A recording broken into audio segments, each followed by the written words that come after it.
အားလုံးပဲမင်္ဂလာပါ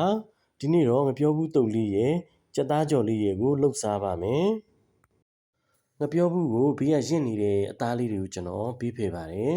ပြီးတော့အရင်ပိုင်းကိုကျွန်တော်တီးပြတ်လိုက်ပါတယ်တီးပြတ်ပြီးတော့ကျွန်တော်နည်းနည်းလေးချမ်းမယ်ပေါ့နော်ကျွန်တော်တို့ငပြောဘူးကိုကျွန်တော်တို့ပြုတ်ဖို့ကျွန်တော်တို့ချမ်းပါမယ်ချမ်းပြီးတော့စိတ်ထားပါမယ်အလုံးလိုက်ပြုတ်ရင်အဆင်မပြေတဲ့အတွက်ကြောင့်ကျွန်တော်တို့ချမ်းရခြင်းဖြစ်ပါတယ်ငပြောဘူးကိုပြုတ်ဖို့အတွက်ကျွန်တော်တို့ဓာတ်ဦးလေးတွေကိုရေလေးထည့်ပါမယ်ရေလေးပွက်တဲ့ထိအောင်ကျွန်တော်တို့တည်မယ်ပေါ့နော်ရေလေးပွက်ရင်ကျွန်တော်တို့ငပြောဘူးလေးစိတ်ထားတာလေးတွေကျွန်တော်ထည့်ပါမယ်တဖူကို4-5စိတ်လောက်တော့ကျွန်တော်စိတ်ထားပါတယ်ဗျပြီးရင်တော့မကြီးစီးမှဲ့လေးကျွန်တော်ထည့်ပါမယ်အဖန်တက်လေးတွေပေါ့နော်အချင်းအဖန်တက်လေးနိုင်တာကြောင့်ကျွန်တော်ထည့်တာဖြစ်ပါတယ်ပြီးတော့ဖုံးလေးအုပ်ပြီးတော့ကျွန်တော်တည်ထားပါမယ်ငပြောဘူးလေးကိုအတော်တန်နူးတဲ့အထိကျွန်တော်ပြုတ်ပါမယ်တုံးမှာဆိုတော့လေအဲ့တော့နူးတဲ့အထိတော့ပြုတ်ရပါမယ်ပြီးရင်တော့ကျွန်တော်ငပြောဘူးကိုအရင်ညှစ်ပါမယ်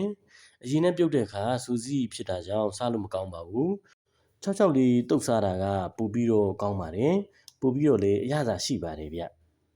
ငပြောဘူးကိုပြုတ်ပြီးတော့အရင်လေးညှစ်ပြီးတော့ခဏလောက်ကျွန်တော်ဖယ်ထားပါအောင်မယ်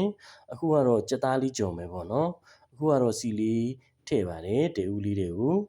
စီလေးထည့်ပြီးရင်တော့ကျွန်တော်ကြက်သားလေးတွေထည့်ပါမယ်ဗျကြက်သားလေးကိုတော့ကျွန်တော်စားရဲအချိုမုံရဲနှနှွင်းမုံရဲကိုတိချာလေးစုပ်ပြီးတော့နေထားပါတယ်နေထားပြီးတော့နိုင်ဝက်တစ်နိုင်လောက်ထိကျွန်တော်နှက်ထားပါတယ်နှက်ပြီးတော့မှခုမှကြော်တာပေါ့နော်ဆိုင်ဒီမှာရောင်းတဲ့ကြက်ကြော်တွေကိုမစားချင်တဲ့သူတွေအတွက်ကတော့ကိုဒီတိုင်းလေးကြော်စားတာကပို့ပြီးတော့စားလို့ကောင်းပါလေဗျာနော်အခုတော့ကျွန်တော်ရဲ့ကြက်သားလေးရပြီပေါ့နော်ကြက်သားလေးရပြီဆိုတော့ကျွန်တော်စီတက်ပါအောင်မယ်ဗျာနော်ကြက်သွန်ပြူစီလေးတက်ပါအောင်မယ်ဗျာနော်အခုကတော့စီလေးထည့်ပါတယ်ကြက်သားကြော်ထားတဲ့စီလေးကိုကျွန်တော်ထည့်ပါတယ်ထည့်ပြီးတော့နနှင်းမုံလေးကိုထည့်ပါတယ်ဗျာနော်နနှင်းမုံလေးထည့်ပြီးဆိုရင်တော့ကျွန်တော်ကြက်သွန်ပြူလေးထည့်ပါတယ်ကြက်သွန်ပြူလေးကြက်ရင်တော့ကျွန်တော်စီကြက်လို့ပြီးပါပြီဗျာနော်စီလေးလည်းတက်ပြီးပြီဆိုတော့တုပ်ပါမယ်အခုကတော့ငပြောဘူးကိုကျွန်တော်ကကြီးလေးနဲ့ပေါ့နော်နှုတ်လေးအနီတော်လေးကျွန်တော်ကိုက်ထည့်ပါမယ်ငပြောဘူးကတော့ကြိုက်တဲ့ထဲမှာပါပါတယ်ပေါင်းမဲဆာဆာတုပ်ပဲဆာဆာပေါ့နော်စလို့ရမ်းကောင်းပါလေဗျ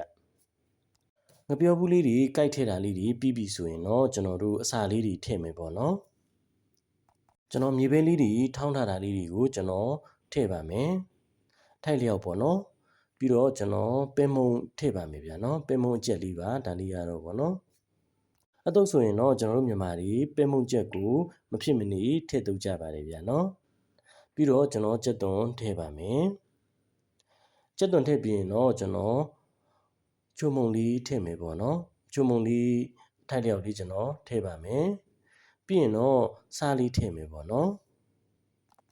ငြူသီးကြက်မုံလေးထည့်ပါမယ်ပေါ့နော်ငြူသီးကြက်မုံကတော့အခုစားရင်စားနိုင်တဲ့လောက်ထည့်ပါပြီးရင်တော့ကျွန်တော်စီတက်ထားတာလေးထည့်ပါမယ်အတုပ်ဆိုရင်တော့စီတက်လေးထည့်မှလည်းမှုန့်လေးနဲ့စလို့ကောင်းတာပါစီတက်လေးထည့်ပြီးရင်တော့ကျွန်တော်တမယာစည်းလေးညှစ်ပါအောင်မယ်ဗျာနော်တမယာစည်းလေးတစ်ချမ်းကိုကျွန်တော်ညှစ်ထည့်ပါတယ်ချင်းလေးနဲ့လည်းစလို့ကောင်းအောင်လို့ပါပြီးရင်တော့နေပါမယ်လက်လေးနဲ့တီချာလေးပေါ့နော်နှံ့စအောင်လေးတော့နေရပါမယ်မပြောဘူးတုပ်လေးကတော့နေ့လည်စာဖြစ်ဖြစ်ညနေစာပဲဖြစ်ဖြစ်ပေါ့နော်စလို့ကောင်းတဲ့အရာလေးပါချင်းဆက်လေးနဲ့ပေါ့နော်ရန်ကုန်မှာလည်းစလို့ကောင်းပါလေဗျတုပ်လို့လည်းပြီးပြီဆိုတော့ကျွန်တော်ထမင်းစားပါတော့မယ်ကြက်သားကြော်လေးရယ်ပြီးတော့ထမင်းရယ်ပေါ့နော်ပြီးတော့ငပြောဘူးတုပ်လေးရယ်ပေါ့နော်ဒါလေးကတော့ငပြောဘူးတုပ်လေးပေါ့နော်တကယ်ကိုစားကျင်စရာလေးပါပြီးရင်တော့ထမင်းစားပါတော့မယ်စားကြပါဦးဗျဖိတ်ခေါ်ပါရင်နော်တခါတလေမှာအတုပ်လေးတွေနဲ့ထမင်းစားရတာက